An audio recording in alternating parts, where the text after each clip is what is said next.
Hey everybody, welcome to the Face-to-Face Ministries podcast, the #1 resource for learning what it means to have a healed heart, connect more deeply with Jesus, and experience true and lasting transformation in your life. I'm one of your hosts, Cathy Little. And I'm your other host, Melinda Wilson. Please hit subscribe so you don't miss the fresh content we're continuing to release. And while you're at it, we greatly appreciate your help in getting the word out by giving us a 5-star rating and leaving a quick review. You can also keep up with us by following our social media by searching face2faceministries.org on Facebook. That's no spaces, no numbers, and no caps. And on Instagram at face2facemin, and that's all one word. We want to invite you to join us in our free Face-to-Face Heart Healing Network and in our premium network. Be part of a growing community of people just like you who are wanting to dive deeper into what it means to access the full benefits package of the cross and learning how to help others do the same. Our team also offers one-on-one ministry sessions that can be done virtually, and you can also learn how to help others connect with Jesus and find healing in their lives through training we offer in the ministry model we use. And for more information about all of the resources, trainings, and events that we offer, visit face2faceministries.org. And while you're there, please sign up for our newsletter. All right, so let's dive into today's episode. Hey, everybody. Hey, we everyone. are back online. There has been a bit of a break. And not because we haven't been doing anything, just a break in the podcast. Yes. We hit episode 100, and we did that in 2 parts with our friends Paul Young, Brad Jerzak, and Baxter Kruger. And then we hit the road running. We've been busy, and so we are back and happy to reconnect with all of y'all. Well, and I've been doing what I love because at heart, I am an itinerant minister, and I would be traveling 8 months of the year if it were totally up to me, or 9, or even 10. So being on the road is like what I am designed for. And we did 4 trainings in trainings. 15 days. That was really intense. We were in the beautiful Southeast in South Carolina, Georgia, Virginia. And we also I had some time in North Carolina with my people. It was good. Where I used to live. And speaking of these Emmanuel trainings, we're super excited to be on the road again next week. In fact, we just got off the road because we were in Tahoe for Dash Away 34. Dash Away 34. It was awesome, y'all. Some of you were there. Yay. Some of you listening were there, and we were so excited to meet you in person and just to be together. And we're going to be back in Tahoe in July of next year. So start saving now. Put it on your calendar. Well, it's not like $10,000 No, you have to start. But put it in your calendar. Put it in your calendar. But we are coming to Denver, Colorado. Wow. Next week. I know. Okay. So if you're listening next week, then it's too late. You've missed it. And what is next week? August 5th, 6th, and 7th at Bridgeway Church in Denver. And you can go and sign up at face2faceministries.org/training-events. And if that is too much, because that was a lot of words, just go to face2faceministries.org and then look for the training. Click on training tab. And there's a tab that'll get you to the link to Bridgeway Church. We're excited because we were there for a level 1 back in the spring and had about 70 some odd people there in person and 26 or so on Zoom. And it was a really great training and very well attended, very well received. And they have asked us to come back. And we're very excited to be doing level 2 next weekend. And a practicum. So it's going to be jam-packed. Yeah, it's going to be good. And if you haven't... we are filming it too. We're yes. going to be filming this. So we're going to put together some more digital resources for you guys. For those of you who are not able to travel, we are going to be filming it and making it available in our Face-to-Face Heart Healing Network, which if you're not part of yet, why not? Come on. But if you haven't done the basics, you can still come to this. This is going to be pretty comprehensive. I'm going to do a half-day review of level 1 and then a half day of intermediate and all day the next day. And then third day is practicum, where you just get to practice. So if you really want to dive into Emmanuel prayer, this is the training for you. And hey, Denver, this is like halfway across. It is right in the middle of the country. So Totally. wherever you are, it's convenient. So please come. Let us meet you in person. That would be awesome. So today we wanted to have a little bit of a different conversation. It's a very pertinent discussion, but it's also very, very personal, because in the mix, after we got back from being out on the East Coast, we were gone for about 5 weeks, and 2 days after we got back, we thought we'd go have a little fun, and ended up having a bit of a traumatic event. And so we wanted to just kind of share that with you, because trauma, like we've said this many times, and the people that we've interviewed on trauma, about trauma, the big thing about trauma is when you feel alone, or you're outnumbered, or you're outpowered. So you can have traumatic things that happen to you that don't have to necessarily become a big trauma if you do not feel alone or outpowered or outnumbered. Yeah, and as Gabor Mate, I don't know if you've seen that movie, The Wisdom of Trauma. If you have an opportunity, please go see that. But he talks about, he's a physician, and he talks about it's not the actual event, the traumatic event that happens to you. It's what happens inside you as response to the event. Yeah. And so, an event, a painful event to one person might have a devastatingly traumatic impact on them, and to somebody else the same, and has very little impact, does not become, it's suffering, as Dr. Wilder would say, and it's not trauma. So it can still be painful, but they know that someone is with them, someone is glad to be with them. They have coping mechanisms to deal with the traumatic event. But if the traumatic event happens and you don't have the coping mechanism, or you feel like you're all alone, it actually becomes a trauma inside you, and it responds differently within your brain, within your psyche, within your body. Yeah, so we have a real life example of that. Let's just say that it's probably not the wisest idea to go on a river float trip on a holiday weekend when there's a bazillion other people there. We actually live in Sacramento, California, and there is a river called the American River that is very, very family friendly. Like you see inflatable unicorns and pigs and mattresses and inner tubes, and very, very family friendly, very quiet river for the most part. But there is one little section that would be a class 2 rapid area. And Melinda and I were on our paddle boards out there enjoying the day with a bazillion other people because it was a holiday weekend. I gotta say though, I never saw a pig. I didn't see the inflatable pig. You didn't see the inflatable. I'm really flamingo. Maybe it's a flamingo. Disappointed. But if there's not a pig, there needs to be one. Just saying. Well, actually, I did see one, but it's there was a lot of people out. But we were getting to this place where these rapids are, and I was hanging back because there were 3 people on inner tubes that were all tied together, getting ready to go down there, but they were taking too long. And I thought, oh, I can sneak in here ahead of them. And I started going, and as soon as I got pulled into the rapids, they also got pulled into the rapids, and they got pulled into me and literally flipped my paddleboard over and dumped me into the rapids and the rocks. And I know now that it's really quite a miracle that I didn't have any greater injuries than I did. But it was a traumatic event because, I'm dumped off the board. I'm in swift water. I'm trying to get my bearings, trying to stabilize myself on the rocks below, and my legs were taking a beating. And then all of a sudden another raft came down and hit me and dumped me over again. And my leg got injured pretty badly. And Melinda, your perspective of this traumatic event was different. And I think you had a harder job than I did. So we can kind of get people up to date on what happened on your end of this thing. Well, I had kind of a feeling like, don't try to go ahead of them. And I, at that point it's kind of hard to maneuver, but of course she went ahead of me, and then this other group went behind her. And so I saw the collision. And when things happen like that, you know how fast, it's so fast, and it's completely out of your control. And then I actually was like, Cathy, get out of the way. Cause I couldn't control where I was going either because there were so many people behind me. and I just saw her get clobbered.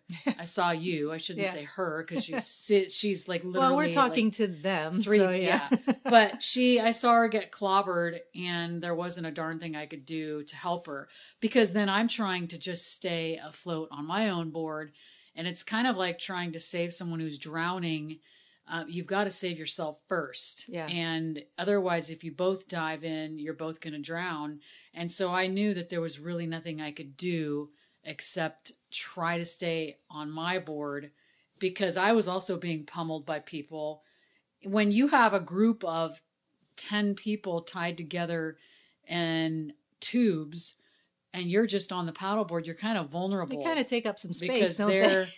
they're like coming along like an elephant and you're like an ant on the river. And there's not a whole lot you can do. Of course, we have the ability to steer with the paddle, but they don't. Like, they don't carry oars or paddles, and we do. But in that rushing river, you got to just go with the flow, and there's not a whole lot you can do. So I got beyond her, and then I was able to pull off to the side, but I didn't want to keep getting swept down. So I'm like interlocking my legs around these rocks, like trying to ride a bucking bronco, and while watching as she continues to get pummeled. Yeah. And there was absolutely no way that I could go back upstream to help her. There's nothing I could have done anyway. So I just watched and prayed. But for me, there was one time I remember I was able to get stabilized a little bit before the second raft hit me. And I was able to see Melinda across the river. So I knew that I wasn't alone, right? So she's there. She can't help me, but I wasn't alone. And I knew that she was there. And eventually I was able to get a little bit past the rushing water and get back up on my board. I didn't know how badly I was hurt at that time until we got back to the pullout place, and I actually carried my board. My leg was not broken. I think it came as close as possible to being broken, but it was not. But I was able to walk my board up the hill, and it blew up like a grapefruit. It was pretty bad. Impressive. Very impressive. And it's turned all shades of all sorts of colors. And I'm only just this week. This happened on the 3rd of July. So this is 3 weeks ago Saturday, and I'm only just now walking without crutches because it was pretty bad. But this whole aspect of trauma, as I thought about that event, you know how when things happen, you may not realize the could haves or the might haves, or even really understand what just happened, because you can go into shock. And I think that's probably where I was for a bit, and just trying to figure out how to manage, like what's going on right now, trying to figure out what's going on. But one of the things, as I was getting across the river rock, out of the river and up to where Melinda had parked her car, the whole way I was just thanking God, because I knew this could have been a lot worse. And that was one of the things that we realized, is that, you can think about what could have happened, but it didn't. And so although I acknowledge the fact that it could have been a lot worse, it was like it, but it didn't. I was okay. But Jesus showed me, this is the Immanuel lifestyle here, guys, ladies and gentlemen. I've done this enough to know that I can ask Jesus to show me where he is or where he was when this happened. And I did. I asked Jesus, will you show me where you are? Thank you for being with me. This is the lifestyle of Immanuel, where you can be in a traumatic situation or have experienced things that may be scary to you, but you can ask Jesus, where were you? And Jesus showed me that he was wrapped around me when I was in the water, and he was protecting me with a very, he had this heavy, cushiony robe on that he wrapped around me. And, that in itself, knowing that, Melinda was there with me, but Jesus showed me where he was. And there's something so powerful about that lifestyle of asking Jesus to show you where he is, being tuned into where he is. It is important. It's not just important, it is vital to, I think, to flourish and be fruitful in our lives is to be aware of his presence, not just in traumatic moments, but also in the day-to-day. And I think sometimes it's even more difficult to see him in the day-to-day because It's like, oh, I'm just doing my mundane life. But when we practice in both, then it becomes that lifestyle of I see him, and any painful event doesn't have to be a trauma. And it's interesting, just from my perspective, thinking about more of physically, she was still kind of stuck in that, in this flow. I don't even like stuck in the rocks. And I made my way over to the other side of the river where it was not as rushing. And then I could actually see what was happening more. And interestingly enough, I really felt like laughing. And of course, this was not a funny or humorous experience. And I didn't let myself laugh, but I actually should have, because that is one way that our body releases trauma. It's called somatic release. And sometimes people will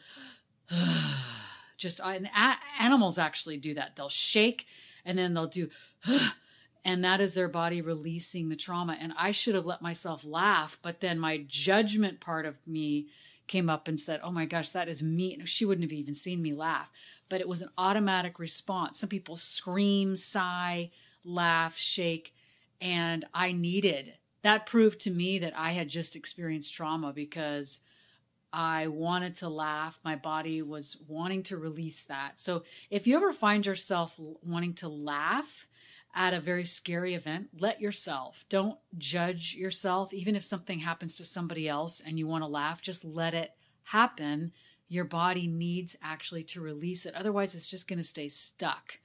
And even if you have an experience and you're not having any reaction, getting up and standing up and even just shaking your body like, you could just see me just shaking out your limbs, is telling your body, okay, I can release this. Otherwise, it's like a cork and it sticks in there. And then, of course, unreleased trauma or grief, sadness, all these things have a toll on our physical bodies, whether we know it or not. And I thought that was like, wow, okay, my body needed that. So I want to see if Cathy, you're willing to go a little deeper, a little more vulnerable, because, this happened and your body's going to heal. It's taking a bit of a time to heal, but it's taken a lot longer than I thought it would. But it's because I live with you, it's tapping into some other deeper things, which this happens all the time, you guys. We just have to be aware of it. Like, why do I still feel this emotion? Why am I triggered about this? And you have mentioned, Cathy, that it's tapping into, well, I don't want to have to be taken care of. I usually take care of other people. Oh, yeah, because I'm super capable and super self-sufficient, and I'm kind of a doer. That's kind of just my personality and my nature. And yes, it has been really difficult for me to be needy or to need. I guess needy might seem like a negative thing, but to need. And, we just had Dash Away weekend this last weekend, the 16th to the 18th of July. And I was on crutches the whole weekend. And man, that is really hard for me. One of the things I was asking Jesus, I want to be able to stand when I lead worship. There's so much more energy. I just love to stand and move when I lead worship. And I was sitting on a bar stool with my foot up on another bar stool. It's like, you know what? It is what it is. And there was nothing I could do about it except allow myself to heal and give myself grace and permission to let others help me. And that is hard for me. It's really hard for me. And even because of the level of pain that I've been in, I mean, I don't know if you guys, it's kind of like the soft tissue or bruising on a bone can take as long to heal as a broken bone. And sometimes the soft tissue is even more painful. And I've been, hurting, legit hurting, and I'm really, it was really hard for me because for one thing, I was distracted by it.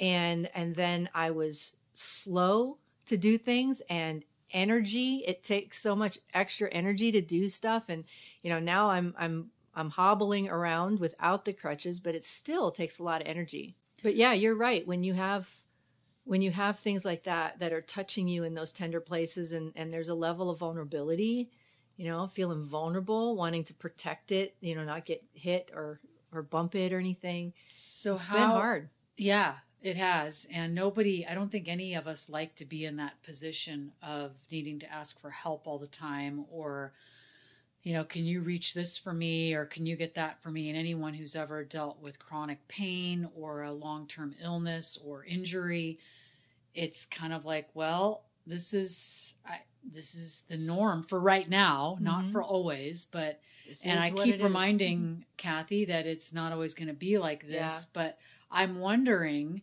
if you would share with the people what you feel like God is doing in you on a deeper heart level because of what's happened.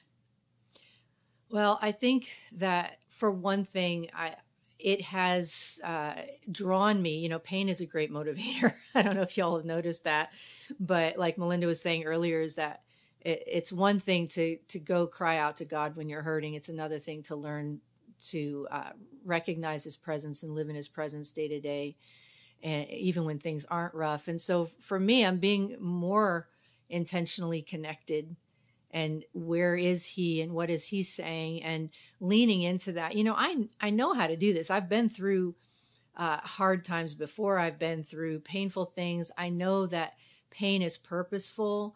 And so this is just a reminder and a deeper level of leaning in to the process of healing, whether it be physically or emotionally. This is a process for me. This is a process and a journey. And I'm having to be patient with it.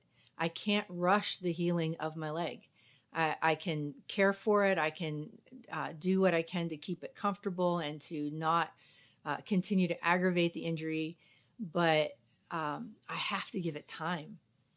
And so I'm leaning into that because, as you said, Melinda, and I know I've said it too, that it's not always going to be like it is right now. But right now, I am where I am, and leaning into whatever, there is purpose in pain always. There's always purpose. This is healing, and it's going to be okay. And but in the middle of that, it's hard to see that. So really trusting that this is a journey and a process that won't always feel like it does in this moment, and leaning into the presence of Jesus with me, even when I'm not super busy and capable and independent, which is really good.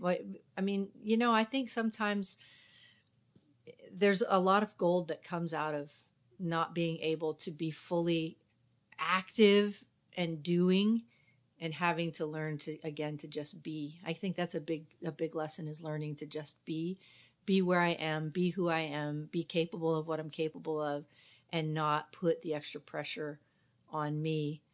But I do pray that I'll be able to navigate the airport next Wednesday without a wheelchair.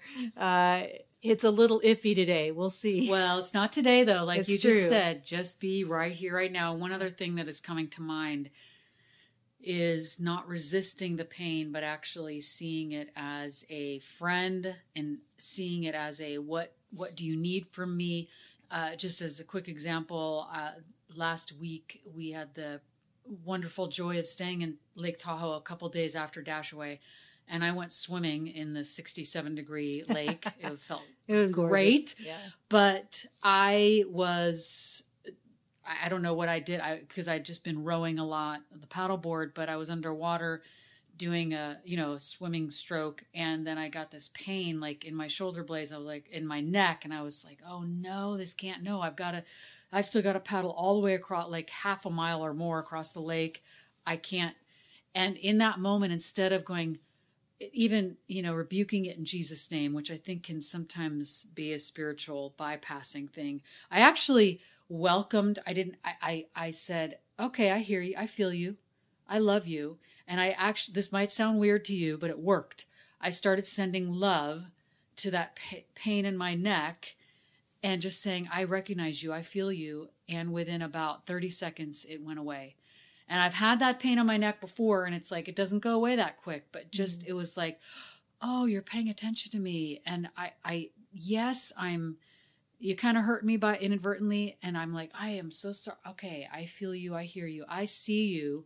And actually giving that part of me love and attention, and it dissipated. And there's nothing magical or mysterious about that. But just to not be so resistant to what is happening, but to actually recognize it and go, okay, I feel you. I'm paying attention, and I'm not going to try to resist you away. A really great example very quickly is for women who have given birth, that the labor pain is excruciating. I have not birthed a child, but I do know that it is one of the most painful things that women endure. And there's different types of laboring. There are some women that just want to back up and scream and run away from it. And then there are others that lean into it. And there's purpose in the pain of labor. It is preparing your body for something specific to birth that child. And so leaning into it actually makes it easier for the mom and for the baby to lean into that. So it's leaning into pain and realizing that it's purposeful and it's there, it's doing a deeper work in you. And it is really a journey and a process, but it's not wasted.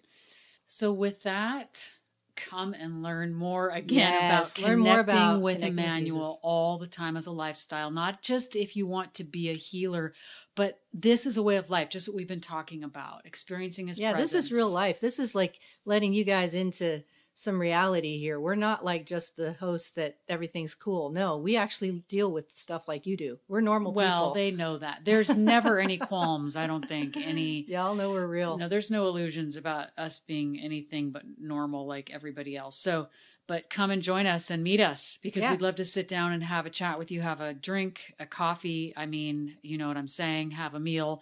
Check it out next month, you guys. Next week, it's not too late. Denver, Colorado. August 5, 6, and 7 at Bridgeway Church. And we'd love to see you there. You can get information on our website. Hey, we've got some interviews lined up for you guys. We're excited about doing those. We're getting them this week, and we're going to be releasing those to you guys. So be watching for more coming your way. And thanks for letting us just be real with you guys and letting you into some of our reality with life. They don't have a choice, though, Cathy. You're saying thanks for letting us, but did we ask? No, we just did it.